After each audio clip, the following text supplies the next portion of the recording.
Widih. Serem juga nih bocil. Dia dari mendekat dulu, nanti habis mendekat dia agak menjauh ke bagian kiri sana. Ya, dia mulai ngiter yang udah ke diameter gede. Dan hal yang paling penting adalah saat kalian melakukan perekaman, file asli dari video yang kalian capture atau foto yang kalian capture itu hanya ada di drone-nya. Halo guys, kembali lagi di Rumah Drone di channel yang akan membahas semua tentang drone. Di depan saya ini udah ada DJI Mini 4 Pro dan di video ini kalian bakal mempelajari sesuatu hal yang apa ya? Ya, mungkin bakal hal baru buat teman-teman yang belum pernah cobain terbangin DJI Mini 4 Pro dan bakal bikin experience baru buat teman-teman yang belum pernah rasain terbangin Mini 4 Pro. Jadi di sini kita bakal bikin tutorial cara penerbangan lengkap untuk Mini 4 Pro. Pertama nih gimbal locknya bawaannya harus dilepas. Ini ada si busanya ini harus dilepas juga. Gimbal locknya harus dilepas dan kita bisa langsung buka untuk ini propeller guardnya. Tek. Nah, ini kita buka ke sini aja. Kemudian kita tinggal buka nih si armnya, mulai dari arm belakang dulu atau depan belakang dulu gak masalah sih. Mulai dari Mini 3 depan belakang itu yang dibuka gak masalah, kecuali drone kayak Mavic Air 3, Mavic 3 itu dia harus bagian depan dulu baru bagian yang belakang. Nah, di sini kita taruh langsung drone-nya dan pastikan sebelum kalian melakukan penerbangan kalian harus pasang dulu memory card dan pastikan baterai remote dan baterai drone kalian itu tercukupi. Nah, di sini di remote-nya penempatan memorinya ada di bagian bawah sini. Kalau di DJI RC dia ada buka tutupnya, tapi kalau di DJI RC itu dia tuh langsung open kayak gini, kelihatan banget. Jadi kalau kesenggol sih lumayan, tapi gak bakal senggol sih. Ini mendelep banget sih, mendelep. Dan untuk yang di drone ini ada di bagian belakang sini. Jadi ini wajib kalian pasang di drone ataupun di DJI RC2-nya. Tapi sebenarnya DJI RC2 ini sunnah ya hukumnya ya. Karena dia udah ada memori internal yang cukup besar 32 GB. Jadi membantu banget buat teman-teman kalau misalkan kelupaan memori, cache-nya tetap kesimpan di dalam DJI RC2 ini. Dan untuk internal storage-nya si Mini 4 Pro ini sebesar 2 GB. Jadi juga bantu banget kalian buat teman-teman yang misalkan kelupaan memori terus mau ambil footage, seenggaknya masih bisa kerekam di drone-nya. Dan hal yang paling penting adalah saat kalian melakukan perekaman, file asli dari video yang kalian capture atau foto yang kalian capture itu hanya ada di drone-nya, bukan di RC. Jadi teman-teman mungkin sering banget kebalik, masang di remote aja memorinya udah cukup. Itu bukan hasil sebenarnya guys. Kita mulai dari masang sticknya dulu, si remote-nya. Ada di bagian belakang DJI RC2, dan kalau teman-teman pakai yang DJI RC-N2 itu ada di bagian bawah si remote-nya. Dan untuk fungsi-fungsi tombol yang ada di DJI RC2 ini saya bakal jelasin juga. Mulai dari sini ada tombol power. Jadi cara nyalain dan matiin si remote ataupun drone itu sama aja. Kita mencet 2 kali seperti ini. Tek tek sampai dia bunyi tiulit, itu tandanya nyala. Dan di sini ada indikator LED baterai. Di sini ada 2 bar, berarti tandanya baterainya setengah. Dan kalau full dia 100%, soalnya satu LED ini mewakili 25% ya guys ya. Terus di sini ada indikator warna merah yang menandakan itu belum terhubung sama si drone. Dan kalau udah hijau itu tandanya terhubung dengan si drone-nya. Nah, di sini saya bakal jelasin juga untuk tombol-tombol yang lain. Di sini ada untuk mode terbangnya di bagian bawah tengah. Di sini ada mode normal, sport, dan juga mode cine atau mode kalem. Jadi sini tuh kalem, normal ya biasa aja, sport yang kenceng dan sensor tabrak nggak bakal aktif. Kemudian di sini ada tombol untuk RTH atau Return to Home dan untuk cancel saat kita melakukan autonomous movement seperti lagi active track, kemudian quick shot, master shot dan lain sebagainya. Ini buat batalin saat kita melakukan misi penerbangan. Dan kemudian di sini ada 2 stick utamanya. Jadi kita di sini pakai mode 2 aja, di mana mode 2 bagian stick bagian kiri ini atas bawahnya adalah throttle atau gas naik turun. Jadi kalau kita gerakin ini ke atas, drone bakal naik, set. Dan kalau kita diemin aja ya, drone bakal hover. Kalau kita gerakin kanan kirinya, dia bakal muter, set. Jadi gunanya di stick bagian kiri ini, itu hanya untuk naik turun dan muter. Nah, simpelnya seperti itu, naik turun sama muter di tempat. Nggak bakal bisa gerak drone-nya kalau pakai stick yang kiri ini. Maksudnya nggak bisa gerak, nggak bisa obah. Pokoknya dia cuma bisa naik turun sama muter yang di stick kiri. Kemudian yang di stick bagian kanan, ini baru gerakin drone-nya. Kita gerakin ke atas, drone-nya bakal maju, ke bawah drone bakal mundur, kanan kirinya drone bakal geser kanan kiri gitu. Lanjut lagi tombol yang bagian belakangnya, di sini ada tombol buat recording bagian kiri, kemudian di bagian kanan ini ada tombol buat shutter, di mana tombol shutternya ini ada 2 kali tombol. Tombol separuh itu buat buat fokusin ya, buat fokus objek yang kita pengen foto. Habis itu kita tekan lagi ke dalam, baru buat motretnya. Dan di bagian bawah di sini ada dial kameranya. Dial kiri ini buat naik turun kameranya, dan kalau untuk yang bagian kanan ini untuk buat zoom digitalnya, ataupun bisa buat mode lainnya nanti kita bisa setting di aplikasi DJI Fly-nya. Dan ada tombol custom di bawah sini, C1, C2. Gunanya apa sih? Ya sesuai namanya, tombol custom. Jadi nanti bisa kita ubah di aplikasinya buat kebutuhannya, buat nyalain lampu bawah kah, atau buat fitur cruise control dan lain sebagainya. Dan di sini untuk antenanya, di sini kita buka. Dan antenanya ini itu harus searah sama si drone-nya juga. Misalkan drone kalian di sana, ini juga arahnya juga harus ke sana. Kalau drone-nya kalian di samping, otomatis kalian juga harus menyesuaikan. Karena polarisasi antenanya dia tuh ke depan dan ke belakang, bukan di area yang pipihnya ini, tapi area depan pipih, depan yang rata ini, dan ke belakang juga. Kalau drone kalian di atas pas, lebih baik begini. Tapi karena ini udah menggunakan OcuSync 4, di mana OcuSync 2 dan OcuSync 3, 4 itu udah oke banget. Jadi walaupun kayak gini, drone di atas itu sinyalnya masih oke. Nggak kayak Lightbridge, dia tuh kalau posisi kita antenanya begini, drone di atas, kadang malah nggak connect. Aneh banget. Dan lanjut lagi untuk pengecasannya si DJI RC2 ini ada di bagian bawah. Di sampingnya untuk penempatan micro SD, dan kiri kanannya di sini ada lubang. Lubangnya ini buat nambahin strap atau nambahin lanyard gitu. Antenanya sebenarnya gak cuma 2 ini aja. Ada lagi di bagian dalamnya ini 2 biji antena internal. Jadi bantu improve juga untuk pendapatan sinyalnya si drone ini.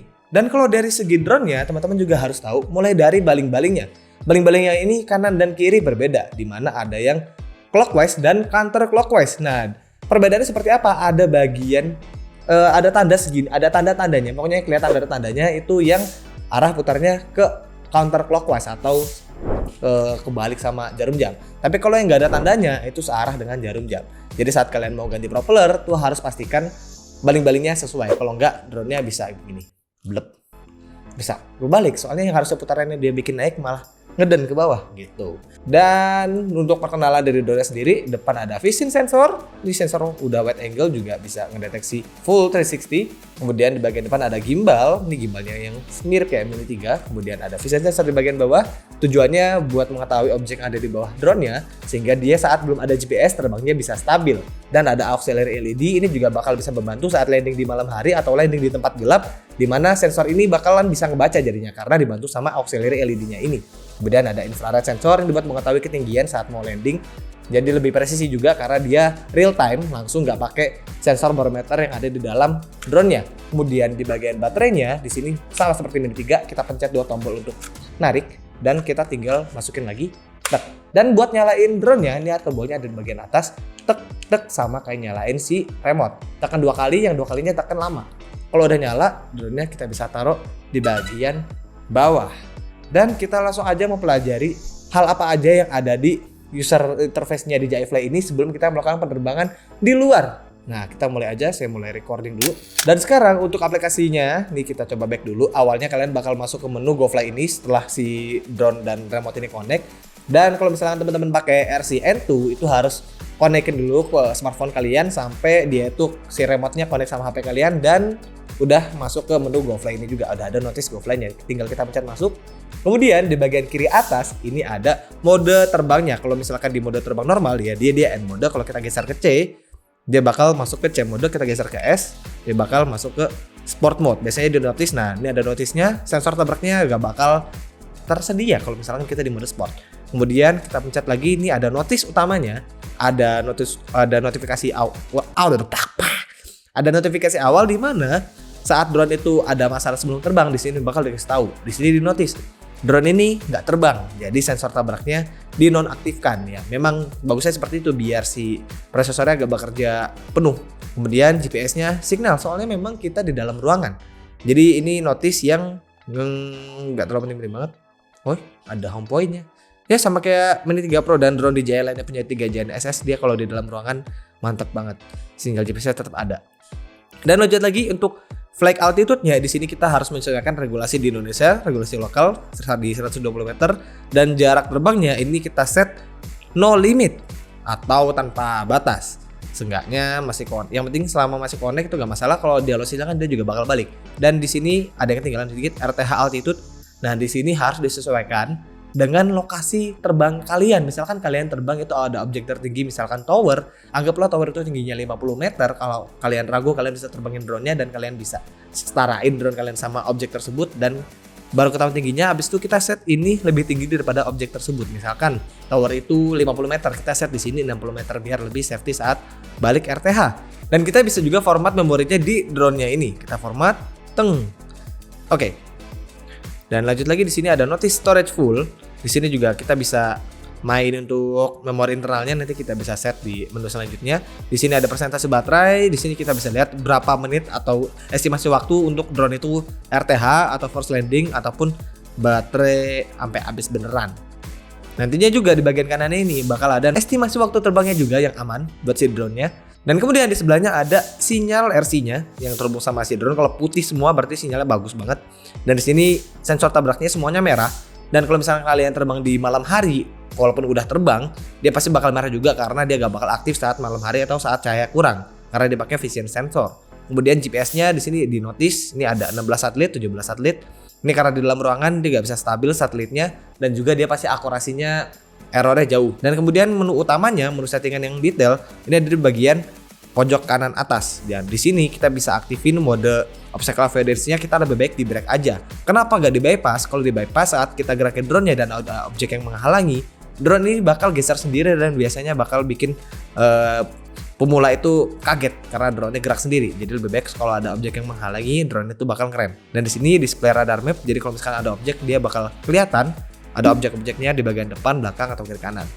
Kemudian advance RTH di sini kita bisa aktifkan, bisa di preset. Dimana kalau misalkan kita aktifkan ini yang optimal. Dimana saat optimal dia tuh gak bakal kembali lagi. Misalkan drone kalian terbang 20 meter, kalian RTH drone itu tuh gak tinggi ke ketinggian yang kita set. Kita set kan tadi 60 meter. Kalau pakai yang optimal dia tuh pakai advance RTH.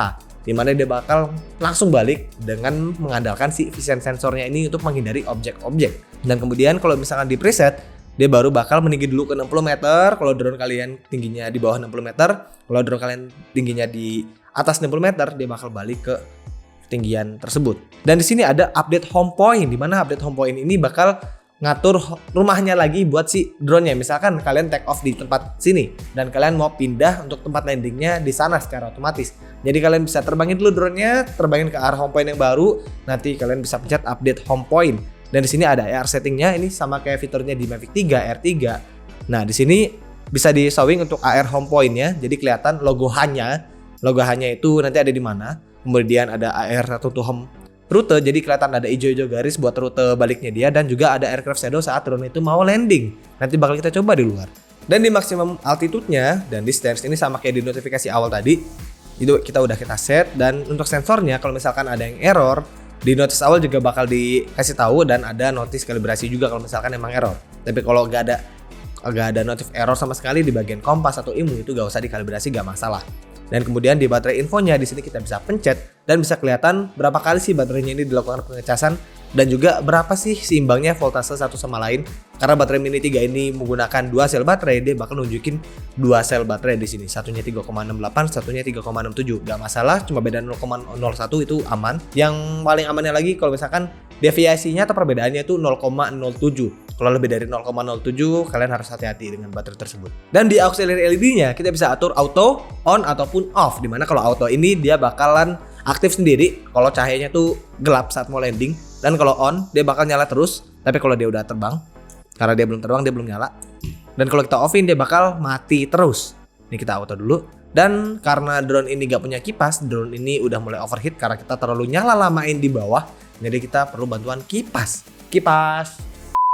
Dan sekarang kita udah pasangin kipasnya nih biar drone-nya gak overheat, karena Mini ini semua mini series dari Mini 1 sampai Mini 4 tuh gak ada kipas. Jadi kalau misalkan kalian nyalain drone-nya jangan lama-lama, kalau enggak nanti drone kalian bisa overheat dan resikonya drone kalian jaraknya bisa pendek karena dual band-nya bisa bermasalah.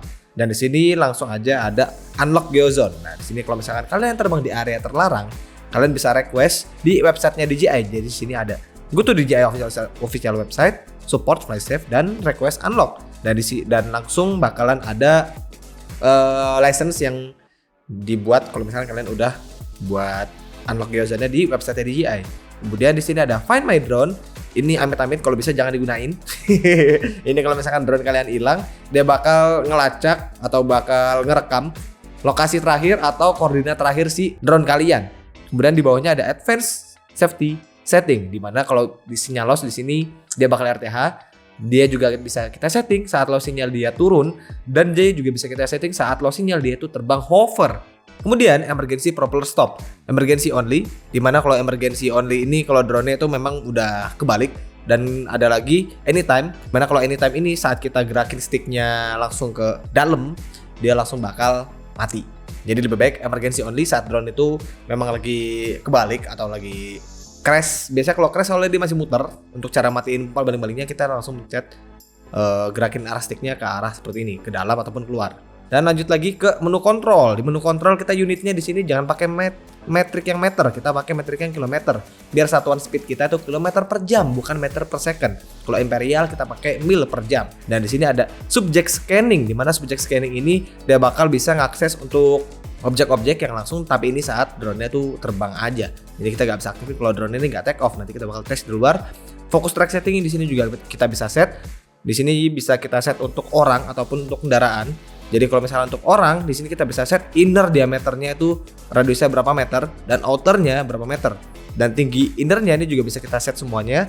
Kamera motion ini juga bisa kita set normal auto face, near ground flight-nya. Ini kalau kita terbang rendah, ini gak usah diaktifin soalnya agak bahaya. Kemudian ada di vehicle, kalau ini dia bisa mendeteksi kendaraan macam mobil, terus kapal. Kemudian kita langsung setting ke bagian gain dan expo tuning. Ini kalau misalkan kalian mau coba-coba setting speednya dan setting untuk kehalusan dari gerakan drone ya, kalian bisa masuk ke gain dan expo ini. Kemudian di bagian gimbal mode-nya di sini ada follow dan FPV. Dimana kalau follow itu drone kalian saat kanan kiri kameranya tetap steady. Kalau FPV saat kalian gerakin drone kanan kiri kameranya bakal ikut ke kanan kiri macam drone FPV seperti itu. Kemudian ada gimbal calibration.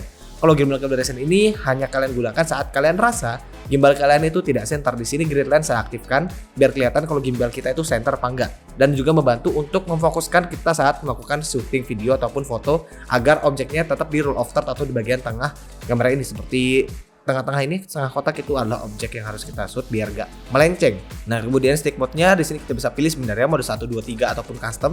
Indonesia ataupun negara umum lainnya itu menggunakan mode 2 untuk penerbangan drone. Kemudian di button customization, nah ini untuk customisasi tombol C1, C2, terus radial. Di sini kita bisa lihat C1-nya ini buat naik turun. Nah, C2-nya ini buat nyalain lampu. Ini on, ini off, dan ini auto. Oke, lanjut lagi. Di radialnya ini buat zoom in zoom out, kita bisa lihat di sini. Wih. Oke. Kemudian kalau misalnya kita pencet tombol C1 dan radial, ini kita bisa atur shutter speednya kalau di mode pro. Tapi kalau di mode auto dia nggak bakal ngefek.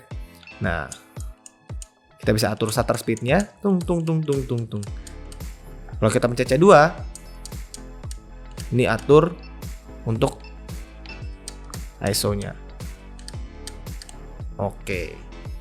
Dan lanjut lagi kita ke menu kamera.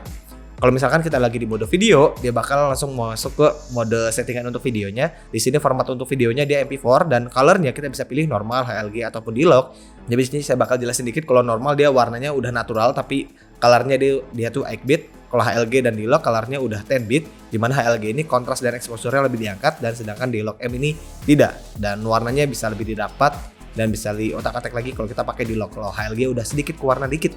Dan kalau kita aktifkan color display assist itu, kalau misalnya kita lagi di mode D-Log, dia tuh bakal keluar warna aslinya. Maksudnya warna kayak warna normal biar pas kita terbangin drone-nya agak kebantu sedikit. Jadi misalkan ini kan agak puyeh nih, agak puyeh kalau kita pakai D-Log. Nah, bisa lihat kan nih, agak puyeh gitu kan. Warnanya kelihatan nggak keluar. Kalau kita aktifin, warnanya sedikit keluar. Dan video subtitle ini cukup penting. Jika kalian melakukan perekaman drone, dia juga bakal ada ngerekam si bagian ada rekam telemetrinya untuk seperti speed drone-nya, terus koordinat drone-nya itu bakalan ada di subtitlenya. Jadi bantu banget buat mengetahui koordinat drone-nya saat lagi melakukan perekaman tersebut. Kemudian untuk anti flickernya di sini kita set auto, kemudian histogram, di sini bakal kelihatan histogram warnanya. Kemudian di sini kita bisa nonaktifin aja. Picking level saat kita di mode manual fokus. Jadi kalau misalkan kita di mode manual misalkan di sini. Nah, di situ ada picking levelnya, di mana di bagian mana sih si fokusnya ini di bagian mana? Contoh di sini. di bagian merah-merah, berarti itu fokusnya di area sana. Nah ini auto. Kalau yang bagian paling dekat ini yang meja, jadi Mas Adam nggak kelihatan kan, ngeblur kelihatannya. Kalau saya fokusin lagi sampai ke Mas Adam, nah dia tuh langsung ada warna merah-merahnya nunjukin ke Mas Adam itu fokus gitu. Ini dia picking levelnya, kita bikin auto lagi aja. Kemudian di sini kita offin dulu average exposure warning. Ini kalau kita aktifkan ini ada tampilan kayak macam-macam zebra gitu. Nih contoh saya aktifin ke atas. Nah ini kan average exposure, warnanya putih terang. Nah gile, kameranya gini banget. Jadi dia ada zebra-zebranya. Dan kita lanjut lagi di grid line. Kalau saya sih senang aktifin dua ini. Bisa kalian aktifin ataupun tidak, tergantung kebutuhan kalian. Dan frame guide-nya ini juga bakalan bisa kalian setting juga. Misalkan saya di sini pengen ambil video 9:16 vertikal, walaupun di mode landscape dia bakal ada notice seperti ini. Tapi ngapain, drone ini kan bisa true vertikal, jadi nggak perlu. Lanjut lagi, white balance-nya kita bisa set auto, bisa set manual. Style color-nya atau style sharpness dan noise reduction bisa kita set juga. Di sini saya set 0 lagi. Dan kemudian untuk storage-nya, di sini kita bisa pilih storage-nya mau pakai SD card atau internal. Kalau SD card kita bisa pencet kiri, kalau internal kita pencet kanan. Ini kebetulan internal kita penuh, kita bisa format. Internal memory format. Kemudian di sini kita juga bisa custom nama foldernya juga. Jadi ini sama kayak kamera-kamera mirrorless yang sekarang, dia juga udah bisa atur nama foldernya. Dan nama filenya juga bisa kita atur namanya apa. Judge when recording ini penting buat kalian aktifkan. Penting sekali karena saat kalian melakukan penerbangan drone dan merekam video, dia bakal merekam juga di remote controller. Ini yang juga bikin perpecahan, maksudnya pro kontra sama orang-orang. Katanya drone itu harusnya nyimpen di remote aja udah cukup hasilnya. Yang hasil drone asli itu ada di drone-nya. Jadi kita aktifkan buat charge videonya. Dan di sini kita set unlimited aja, tergantung habisnya si memori. Dan lanjut lagi ke menu transmission. Di sini kita pakai dual band. Dan kalau misalkan kalian terbangin sama teman-teman FPV bareng, lebih baik kalian ubah ke 24 karena teman-teman FPV kalian biasanya pakai 5,8 dan bakal ganggu. Tapi kalau kalian terbang sendiri atau terbang dimanapun kalian berada, lebih baik dual band karena dia bakal nyesuaiin frekuensi ataupun intervensi di lokasi sekitar. Kalau di lokasi sekitar 2,4-nya banyak intervensi, dia bakal beralih ke 58 ataupun sebaliknya. Dan kalau di menu about ini cuma nama drone-nya aja, nama wifi drone-nya, modelnya, terus firmware-nya dan lain sebagainya. Dan kita lanjut lagi ke menu-menu di sini. Di menu kamera tapi pas di mode foto. Ini barusan saya ubah. Di sini kita bisa ubah formatnya mau JPEG aja atau mau RAW aja ataupun JPEG plus RAW. Kalau aspek ratio saya lebih senang 4:3 karena 4:3 ini full sensor. Dan untuk resolusinya kita bisa set di sini 48 megapiksel. Kalau dulu di Mini 3 kita untuk 48 megapikselnya tuh ada di sini. Di sini nih. Tapi sekarang udah dipindah langsung ke settingan fotonya. Kalau saya sih senangnya ya senang setelan ini 4:3 dan untuk resolusi fotonya di sini juga kalian harus perhatikan. Kalau misalkan kalian terbang di malam hari, lebih baik pakai 12 megapiksel. Tapi kalau kalian terbang di siang hari, kalian pakai 48 megapiksel. Karena apa? Saat kalian foto di malam hari pakai 48 megapiksel, itu noise-nya bakal lebih banyak. Karena pikselnya yang tadinya ada 1 piksel isinya 1 doang, ini kalau pakai 48 megapiksel, 1 pikselnya langsung dibagi jadi 4, jadi cahaya yang didapat tuh lebih sedikit. Lanjut lagi anti flicker kita bisa set itu dan bawah-bawahnya ini udah sama aja kayak yang di settingan video tadi. Lanjut ke menu fotonya, di sini ada single, AEB, timestamp dan lain-lain, master shot, dan ini kayaknya fitur-fitur yang harus kita coba di luar ruangan. Langsung aja kita keluar ruangan buat terbangin Mini 4 Pro ini. Yuk! Dan sekarang kita sudah di luar ruangan dan kita langsung aja terbangin si DJI Mini 4 Pro ini. Sebelum kita melakukan penerbangan, kita harus tahu dulu lokasi sekitar kita. Ada objek tertinggi apa? Dan objek tertinggi tersebut harus lebih tinggi ketinggian RTH-nya si drone ini daripada objek sekitar kita. Jadi di sini ketinggian RTH 30 meter tuh udah aman. Kita nyalain drone-nya, pencet double press and click and hold, press and hold. Nah, sampai dia nyala. Ini kita juga nyalain share remote-nya, jangan lupa. Abis ini saya langsung screen record juga biar teman-teman bisa lihat. Dan setelah drone-nya nyala dan si remote kalian nyala, kalian harus pastiin dulu si GPS drone kalian ini sudah terkunci dan sudah ada home point-nya di map sini. Ini karena tidak ada internet jadi dia agak blank seperti ini. Oh, ada kok ke-save ternyata. Oke, ini kalau udah ke-save udah hanya di sini. Wih, ada bekas foto dari Mas Fikri sebelumnya.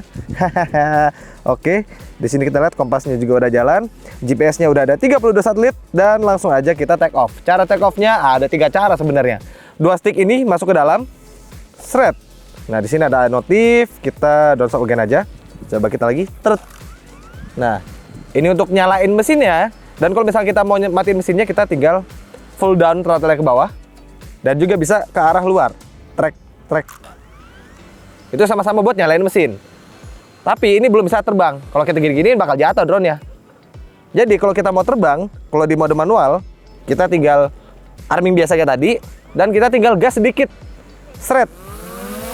Kalau udah agak ngangkat, kalian cul aja drone-nya. Ini kalau mau landing, paling enak tangan kalian di bawahnya sensornya pas, turunin perlahan. Kalau udah gak mau turun, montokin throttle-nya full down ke bawah. Set.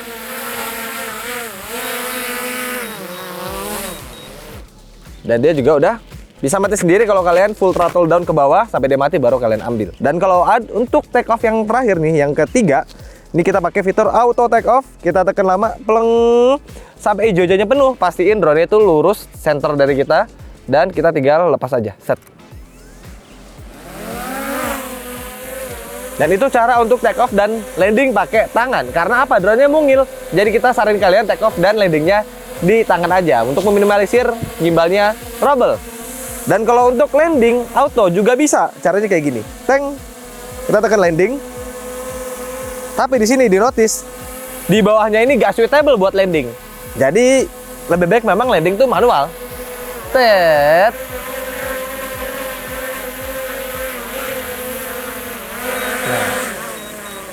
Begitu cara untuk landing dan take off-nya. Dan sekarang kita langsung aja ke fitur-fitur yang ada di DJI Mini 4 Pro ini. Kita terbangin lagi. Jadi pada saat indoor kita kemarin, kita udah ajarin teman-teman untuk cara pergerakannya dari stick remote ini. Atas bawahnya ini pakai stick yang bagian kiri untuk naik turun si drone ya. Set. Tapi gerakinnya mending alus-alus aja ya kalau kalian masih baru megang drone DJI. Untuk puternya juga bisa coba kiri, puter kiri. Nah, set. Puter kanan. Yoi. Dan sekarang baru buat gerakin drone-nya pakai stick yang bagian kanan ini. Ke atas buat maju, ke bawah buat mundur, kanan kirinya buat geser kanan dan kiri. Langsung nih kita geser ke kanan, bentar nih. Geser kanan. Sih. Geser kiri.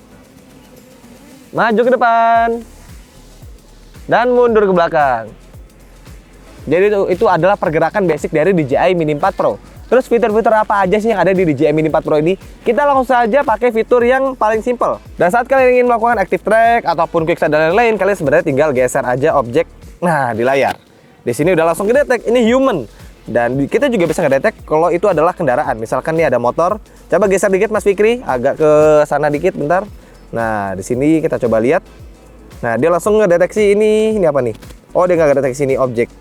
Dia harus ke kendaraan kayak mobil gitu, dia nanti bakal ngedeteksi mobil, kapal bakal ngedeteksi kapal. Dan di sini langsung aja kita pakai fitur Active Track. Ini ada saya nih, dia langsung ngedeteksi ini orang. Jadi langsung ada fitur-fitur yang banyak banget, ada fitur Spotlight, POI, dan Active Track. Kalau Spotlight, di sini kita kanan kiri drone-nya aja, drone itu udah muter sendiri. Jadi saya di sini cuma geser kiri kanan, tapi drone-nya juga ikut ngiyau atau ikut muter. Nah, karena kita pakai fitur Spotlight, kita mundurin pun dia juga tetap bakal fokus sama kita. Nah, bisa lihat. Oke. Dan sini kalau kita coba naik ke atas sambil puter juga, kameranya juga ikut turun. Ini adalah fitur Spotlight yang ada di DJI Mini 4 Pro. Dan itu ada AR home point-nya. Nah. Oke, mantap sekali. Home point-nya juga bisa kelihatan. Kita turunin lagi. Nah, coba kita pakai fitur POI. Kita bisa atur kanan kirinya, tapi kalian harus hati-hati dengan fitur POI ini. Kalian harus tahu kiri kanan drone-nya ada objek apa aja, dan pastikan ketinggian drone kalian itu harus lebih tinggi dari objek sekitar. Contohnya saya di sini ketinggiannya lebih rendah daripada objek sekitar. Ini lebih rendah daripada pohon-pohon sekitar. Coba saya tinggiin lagi.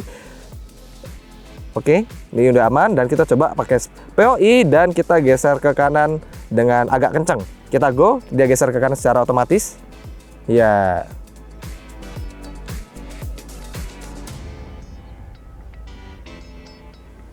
Oke. Dia bakal ngiter terus. Oke. Itu adalah fitur POI-nya. Dan kalau active track seperti apa? Kita tinggal stop aja. Dan kita tinggal ubah ke active track dan go.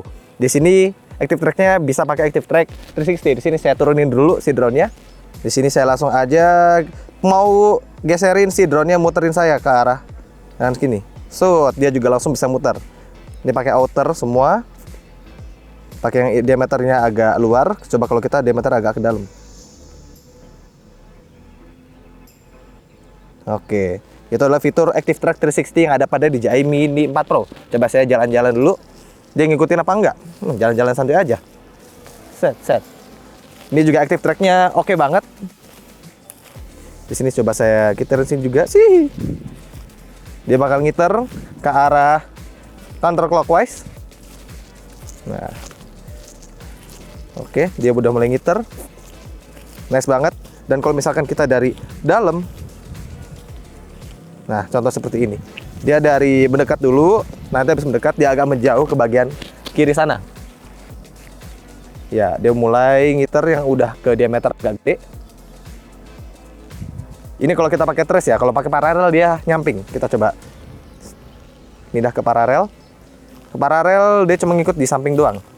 Nggak tahu samping kanan atau kiri. Ya gini, dia agak ngejar kita kanan atau kiri. Oke, cukup untuk video yang active track-nya ini. Kita balik lagi. Kasihan mas kameramennya tuh, jalan-jalan tuh. Oke, fitur apa lagi ada pada drone Mini 4 Pro ini? Coba kalau kita pakai fitur, bukan pakai fitur, kita pakai mode potretnya. Kita batalin dulu, kita pakai mode potret. Ini sebenarnya sama aja, dia juga bisa active track semuanya keseluruhan dengan mode potretnya sendiri. Active track-nya pun sama. Sini saya nggak mau jalan, capek. Ini coba muter lingkar kecil. Semuanya sama aja kayak di mode landscape untuk active track-nya si Mini 4 Pro ini.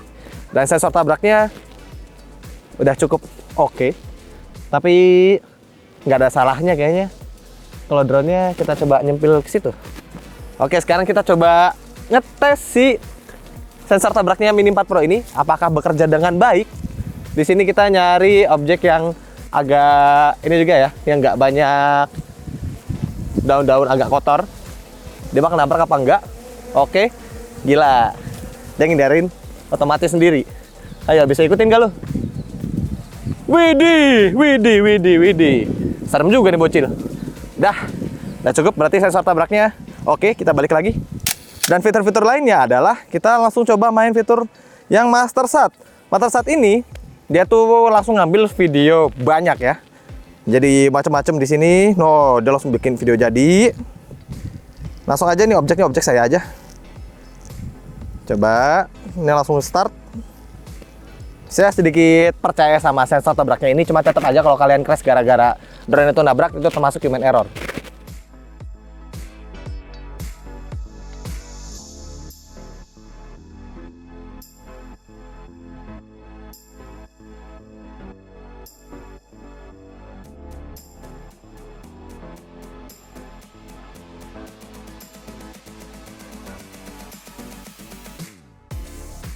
Oke, di sini ternotis kalau misalkan ada objek, Master Shot-nya gak bakal mau lanjut. Jadi, udah cukup aja kita coba Master Shot lain. Kita harus lebih tinggi yang objek lain. Oke, kita coba lagi dikit deh.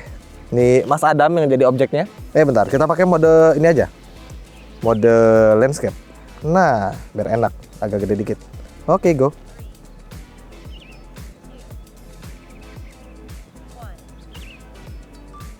Oke, di bagian mapnya yang bagian hijau-hijau itu adalah bagian trackingnya dia. Jadi di mana drone itu bakal bergerak atau move.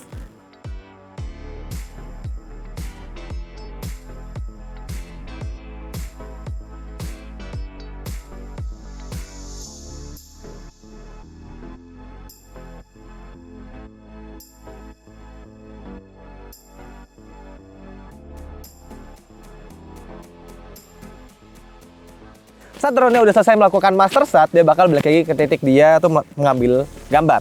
Jadi tadi kita startnya di sini, dia bakal balik ke titik sini juga. Dan hasil Master Shot-nya ini juga bisa kita lihat nih. Oh, langsung bisa diedit juga dong. Bentar, masih nge-lag guys. Recording screen unable to view. Oh, gara-gara kita masih screen record. Oke, gak masalah. Kita lanjut ke fitur-fitur lainnya. Nah, asteroid nih kita bisa coba nih. Asteroid, di sini saya coba sebagai objeknya. Ya udah, Mas Adam lagi aja deh. Kalau asteroid dia tuh kayak bikin lingkaran bundar.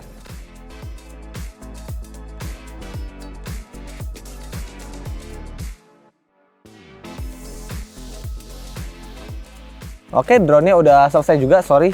Enak posisi nyantai gini ternyata. Drone-nya balik lagi ke posisi awal dia melakukan misinya. Oke.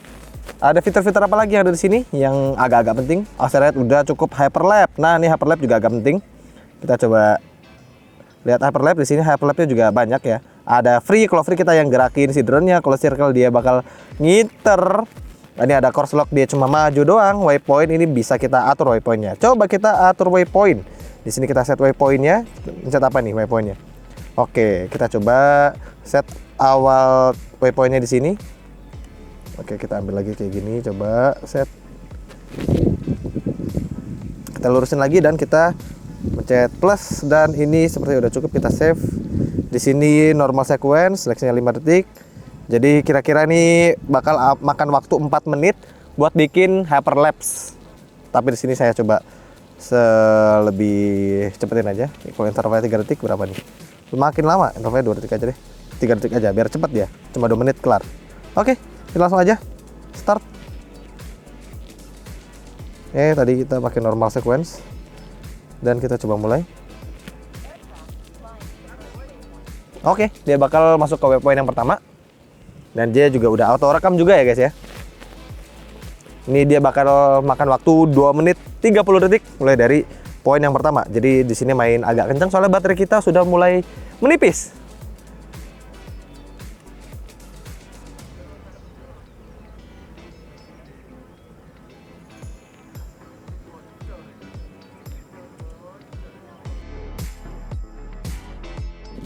Dan sekarang hyperlapse sudah selesai dan dia bakal langsung balik otomatis sendiri.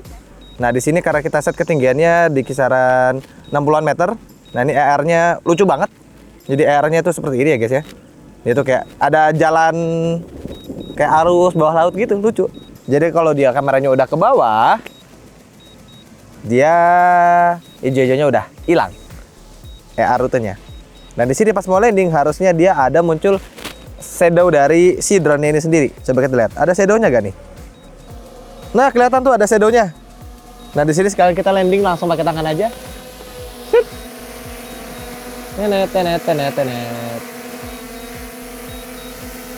Oke, di sini langsung mixer. Di mixer dulu kita oke. Nah, pas mixernya oke, langsung kita ambil. Oke, tadi kita coba yang video. Tadi kurang apa aja video? Video mungkin kurang panorama. Panorama di mode video, coba tung. Oke, tapi ini bisa diaktifin kalau dia take off. Oke, kita take offin dulu aja dulu. Biasa, auto take off aja, gampang. Jauhin dulu drone-nya. Kalau udah lurus, lepas.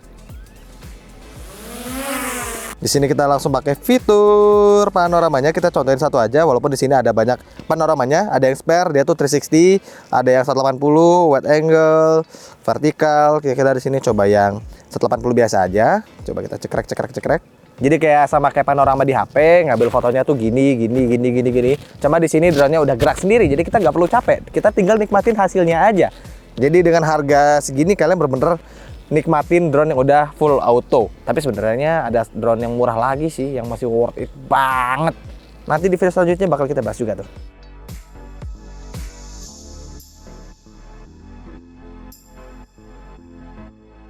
Oke, dan fitur-fitur lainnya kita bisa cek lagi di sini. Udah cukup paling kalau untuk fitur-fitur utamanya. Nah, lanjut lagi fitur waypoint tadi juga kita sebenarnya udah coba. Waypoint di sini kita bisa tambahin, maju lagi, agak nyerong di sini. Kita lurusin lagi kameranya. Kalau udah oke, kita add waypoint dan sudah cukup. Kita bisa langsung next. Di sini waypointnya bisa kita set. Kecepatannya 9 km per jam. Kalau udah selesai di RTH, waypointnya dari waypoint 1. Oke, kita speednya kencengin lagi aja coba. Langsung 40 km per jam. Biar kencang dia. Kita coba. Doing. Oke, waypointnya mulai. Tadi kecepatan kita rada ngabur. Kita pakai speed 40 km per jam. Langsung. Kencang sekali dia gerakannya, Bung. Ini pakai waypoint. Ke waypoint 2. Dan habis ini masuk ke waypoint terakhir, waypoint 3. Oke, nice. Dan sedikit video tutorial penerbangan singkat untuk Mini 4 Pro. Buat teman-teman yang pengen tahu lebih lanjutnya, bisa kalian terbangin sendiri nantinya. Dan kita langsung landingin aja sih di Mini 4 Pro ini. Di sini bakal ada notis dia mau landing apa enggak. Coba, set. Nah, di sini dia tuh notisnya gak suitable buat landing, jadi kita landing manual aja. Seret. Oke, Cukup sekian untuk video kita kali ini untuk menerbangkan si mungil DJI Mini 4 Pro ini. Kalau misalkan kalian ada pertanyaan apapun tentang drone, langsung aja komentar di bawah. Salam satu langit, keep fly safe.